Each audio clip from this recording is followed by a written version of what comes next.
I'd never been one for hiking. I preferred the comfort of home, with its soft bed and reliable Wi-Fi. But when my friends insisted on the weekend getaway, I thought, why not? We were supposed to be spending a couple of days out in the woods, away from civilization. It sounded like the perfect escape. But there's a difference between romanticizing nature and being stuck in it. The car ride out was silent, save for the occasional laugh at someone's bad joke. The landscape blurred as we left the city behind, the road narrowing until it became little more than a dirt path. I didn't realize how isolated we were until the last sign of human existence faded from view. No towns, no gas stations, just trees. Lots and lots of trees. It was supposed to be a camping trip. Tents, sleeping bags, a campfire, the usual. But something felt off from the start. The air was too still, too quiet, and no matter how many times I checked my phone, there was no signal. That's when I realized just how far we'd ventured into the wilderness. I didn't mind at first. It was a challenge, a break from the noise of everyday life. But that night, as the sun set and darkness crept in, things began to change. I went off to gather firewood. It was a stupid decision, looking back, but I thought I could handle it. I thought I'd be back in 20 minutes. But the woods had other plans. The moment I stepped away from camp, a strange unease washed over me. The trees, which had seemed so beautiful earlier, now felt suffocating, pressing in on me. I kept hearing noises, branches snapping, rustling in the leaves. At first, I told myself it was just an animal. But when I realized it wasn't, panic set in. Someone was watching me. I quickened my pace, my heart pounding in my chest. And that's when I saw him, a man, standing in the distance, maybe 30 feet away in the shadow of the trees. His face was hidden, but his posture, too still, too deliberate, made my skin crawl. I froze. The world around me seemed to fall away. The noises in the woods had stopped. There was no bird call, no rustle of leaves. Just him, watching. "Hey!" I called, hoping my voice didn't betray my fear. He didn't respond. He just stood there, motionless. "Who are you?"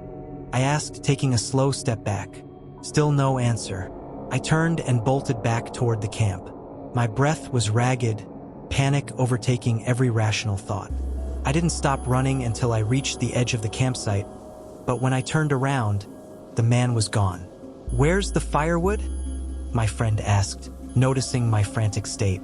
I saw someone," I stammered, "in the woods. A man." They laughed it off as my imagination running wild. But I knew what I saw. He was real. The rest of the night passed uneventfully, or so it seemed. We huddled around the campfire, telling stories, trying to convince ourselves that it was just a figment of my imagination. But the memory of the man lingered in my mind. His eyes, or what I could make out of them, haunted me. At around 3 a.m., I woke up to the sound of something scraping against the outside of the tent. It was faint, like the sound of a knife or a sharp rock dragging across the fabric.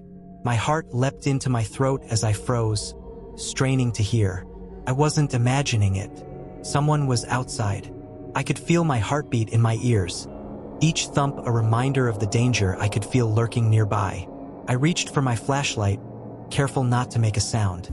The others were still asleep, blissfully unaware of the danger that was closing in. With trembling hands, I turned the flashlight on and shone it through the mesh of the tent. I saw nothing at first, just the dark silhouette of trees beyond the camp. But then I saw something, movement in the shadows. There, at the edge of the campsite, standing still, the man. His face was clearer now, or perhaps my fear had sharpened my senses, but his eyes, they were unmistakable. This time, I didn't hesitate. I grabbed my phone and dialed the authorities. There was no signal. The dread that settled over me was like a physical weight. "Guys, wake up!" I hissed, shaking my friends awake. "There's someone outside." They laughed again, dismissing it as just the night playing tricks on me. But I wasn't imagining it. The man was still there, watching. One of them, Chris, finally emerged from his tent, his face frozen in confusion as he scanned the woods. I watched his eyes flicker to the farthest edge of the camp where the man stood. Chris didn't hesitate either. He grabbed a flashlight and walked toward him. "Chris, no!" I shouted, but it was too late. I watched as Chris approached the figure. But before he got too close, the man turned and disappeared into the trees. We were paralyzed by fear, unsure whether to follow or retreat. But we didn't have time to decide. A noise, a loud crashing from the woods, came suddenly, followed by a grunt. Then, Chris's voice, weak and panicked, shouting, "Get help! He's..." The sound cut off abruptly. I ran into the woods, adrenaline fueling my every step. I found him minutes later, bloodied, unconscious, and barely clinging to life. The man wasn't far behind him. I didn't have time to think. I dragged Chris back to camp, shouting for the others to pack up, to leave, to get out of there. It took what felt like an eternity for us to get back to the car, and just as we were pulling away from the campsite, I saw him again. The man, standing at the edge of the woods, just watching. We didn't stop until we reached the nearest town. We never spoke of the man again, but the horror didn't end there. No one could find any trace of the man, not even when the police came to investigate. It was as if he had disappeared into thin air. But I know what I saw, and I know he's still out there, waiting. And me? I still don't know if I'll ever be the same after that night.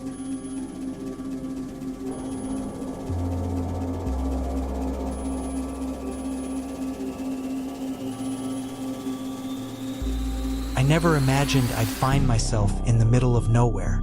The idea of a solo road trip seemed like a great way to get away from the hustle and bustle of city life. I had mapped out the route, chosen a cabin off the beaten path, and set off with nothing but a GPS and my curiosity guiding me. What I didn't realize was how quickly things could spiral into something terrifying. The trip started off innocent enough. The scenic drive through remote highways was exactly what I needed. A break from my fast-paced life. There were small towns here and there, but the further I went, the fewer signs of civilization appeared. The trees seemed to close in, the road winding through dense forest with no cell service, no gas stations, no other cars. I didn't mind the isolation at first. It was peaceful. I was in control, and the quiet was a welcome change. But as the hours passed, something strange started to happen. The further I drove, the more I felt watched. I couldn't put my finger on it. Maybe it was just my mind playing tricks, but there was this constant feeling that someone or something was following me. I'd glance in the rearview mirror and see nothing but the empty stretch of road behind me. But the unease grew. When I reached the cabin, the sense of relief was fleeting. The cabin was isolated, tucked away between tall, intimidating trees. It had a worn, rustic charm, but the surrounding woods felt dense and claustrophobic. I pushed the feeling aside, telling myself I was just overthinking it. But there was something wrong about this place. I could feel it in my bones. After unpacking, I decided to explore the area a bit. It was still daylight, and the forest looked beautiful in the late afternoon light. I wandered down a narrow trail that led deeper into the woods, thinking I'd clear my mind. That was when I heard it. A crunch of leaves. I froze. It was faint, but I was certain I wasn't imagining it. Someone or something was walking behind me. I turned around, expecting to see another hiker, maybe someone else out for a stroll. But there was nothing, just trees. I told myself it was nothing, maybe an animal or the wind, I rationalized. But the crunching continued, and it wasn't coming from the forest floor. It was deliberate, heavy. I began to walk faster, my pulse quickening. The sound was getting closer until it stopped. I turned sharply, expecting to find someone there, but the woods were empty. Just me, the trees, and the growing dread creeping up my spine. Shaking my head, I decided to head back to the cabin. Maybe it was my imagination. That night, things took a darker turn. The wind had picked up, howling outside the cabin, rattling the windows. Couldn't sleep. It was the silence between gusts that unnerved me, as though the world was holding its breath. Around midnight, I heard a noise outside. At first, I thought it was the wind, but then it came again, louder this time. A knock. A slow, rhythmic knock against the door. My heart stopped. I didn't move, didn't breathe. I thought maybe I was imagining things, but the knocking persisted, slow and steady, like someone waiting patiently for me to answer. Then the door handle rattled. Panic flooded through me. I grabbed the nearest object, a heavy book, and held it in front of me like a weapon. But I didn't dare open the door. Couldn't. I sat there in the dark, frozen, my mind racing. The knocking stopped, but I wasn't alone. I could feel it. The air in the cabin seemed thicker, oppressive. I tried to call the police, but my phone was dead. No signal. Nothing. The night passed slowly, each hour stretching into what felt like eternity. When morning finally came, I cautiously stepped outside, scanning the woods around the cabin. There was nothing, no sign of anyone. I decided to leave that day. I packed up my things, eager to put the entire experience behind me. But as I walked to the car, something caught my eye. A figure in the distance, standing by the tree line. It was a man, but something about him felt wrong. He stood motionless, watching me with unsettling stillness, as if he had been there the whole night, waiting. I wasn't sure if he was real. Maybe he was a mirage, but there was no mistaking the way he looked at me. A strange, cold smile spread across his face. I didn't stop to question it. I jumped into the car and floored the accelerator, leaving the cabin behind and heading back down the winding road. But the feeling that I was being followed didn't go away. The rearview mirror seemed to reflect something different. Every so often, I would glance behind me, but the road remained empty. Then came the moment that froze my blood. I was miles away from the cabin when I saw him in the mirror. The man. He was standing at the side of the road, his arms stretched out as if beckoning me. I slammed my foot on the gas. My pulse raced as I sped down the highway, no longer able to see the man in my rearview. But the feeling that he was still out there, following me, stayed with me long after the cabin was nothing more than a distant memory. Weeks passed and I tried to forget, but something changed in me. I couldn't shake the feeling that the man had followed me, that he was still watching. I'd look over my shoulder, only to find no one, but I always felt his presence, lingering, just out of sight. Then one night, I heard a knock at my door.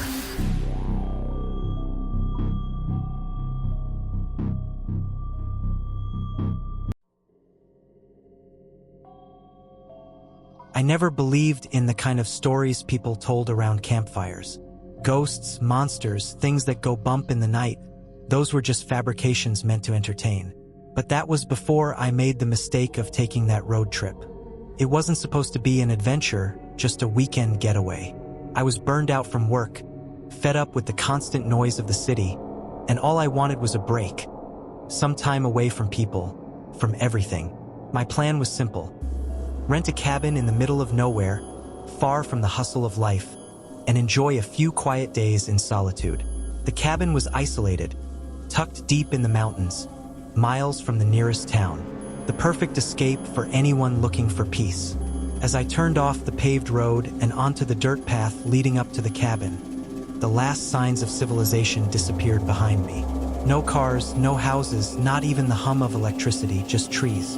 The GPS had struggled to get a signal once I left the main road, and by the time I reached the cabin, it was already late afternoon. The small building sat alone at the edge of a vast forest, the sun filtering through the trees and casting long shadows across the clearing. It was everything I wanted. Secluded, quiet, and peaceful. I unpacked and went inside, feeling a strange sense of calm as I locked the door behind me. The air smelled like pine and earth. It was exactly what I needed. But as the sun dipped below the horizon, the weight of the quiet began to settle in. The first sign that something was wrong didn't come until nightfall. I was sitting by the fire, enjoying the crackling of the wood and the stillness around me, when I heard it, a faint, soft thud. It sounded like something heavy dropping, coming from the woods behind the cabin. I paused, listening, trying to convince myself it was just an animal, maybe a branch breaking under the weight of something small. I shook it off and turned my attention back to the fire. But then, it happened again. Thud. This time, louder. I stood up, feeling a strange unease tighten in my chest. There was no wind, no sign of anything that could cause that sound. I grabbed a flashlight and stepped outside, shining it into the trees. Nothing, just the blackness of the forest stretching out in front of me. Maybe it was nothing. Maybe I was imagining things. But something didn't sit right. I retreated back inside, locking the door behind me, and sat back down, trying to ignore the unease creeping up my spine. But I couldn't shake the feeling that I wasn't alone. The night stretched on, and I tried to ignore the growing discomfort, but the sounds kept coming. Soft, slow thuds, scratches, the faintest rustling outside. Every time I checked the door or peered out the window, nothing was there. The next morning, I woke to find the door slightly ajar. I was sure I had locked it the night before. My heart raced as I closed the door again, wondering if I had imagined it. But deep down, I knew someone or something had been watching me. The second night was even worse. I had decided to take a walk that afternoon, trying to shake off the tension that had settled in my bones. The forest around the cabin was dense, with trees towering above me and casting long shadows on the forest floor. As I walked deeper into the woods, I couldn't shake the feeling of eyes on me. I heard footsteps, slow, deliberate. They were coming from behind me. I turned, expecting to see another hiker, someone else who had gotten lost in the woods. But there was no one, nothing but the endless rows of trees. I continued walking, my heart pounding in my chest, but the footsteps didn't stop. They were still there, following me. I quickened my pace, walking faster, but the sound grew closer, matching my speed. I spun around again, but again, there was nothing. A chill ran down my spine. I was no longer alone in the woods. I ran back to the cabin, panic starting to bubble inside me. I didn't even bother looking back. I just ran. When I reached the cabin, I slammed the door shut behind me, my breath ragged from the sprint. I spent the rest of the night inside, terrified to step outside. I told myself it was my mind playing tricks on me, but the feeling of being watched never left. And then the knocking began. It was faint at first, like a light tap on the door. I tried to ignore it, but it grew louder. Someone or something was outside, slowly, methodically knocking against the wood. I didn't move. I didn't breathe.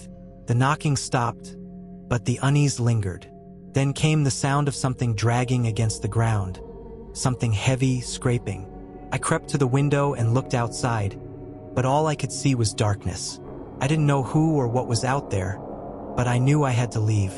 I grabbed my things and rushed to the car, but as I was about to drive off, I saw him, a man standing at the edge of the clearing. His face was obscured by shadows, but his posture was unmistakable. Still, unnervingly still. I tried to start the car, my hands shaking, but it stalled. I looked up again, and the man was closer now, standing at the side of the road. I threw the car into gear and floored the gas pedal. The car sputtered to life and I sped away, heart racing. I didn't look back until I was miles down the road, but the feeling of being hunted didn't go away. For the rest of the drive, I could feel his eyes on me. I kept glancing in the rearview mirror, half expecting to see his figure trailing behind me. But there was nothing. I made it back to town, finally, shaken and exhausted. But the unease never left. That night I couldn't sleep. Every creak in the house, every gust of wind, every knock on the door, it felt like he was still out there, watching me. I kept telling myself it was over, that I had escaped. But in the deep, silent hours of the night, I'd hear a knock, just one. And I knew then he was still out there, watching, waiting.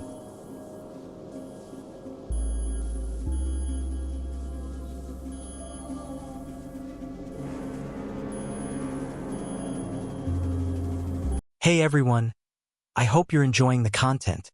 As a college student, I work hard to create these videos, and I edit everything on my mobile phone. I'm hoping to upgrade to a laptop to improve the quality of my videos, but I don't want to ask for money directly. This Christmas, if you enjoy what I do, I'd be incredibly grateful if you could consider subscribing to the channel. It would mean the world to me. Your support helps me so much as I continue working toward my goals. Wishing you all a very Merry Christmas.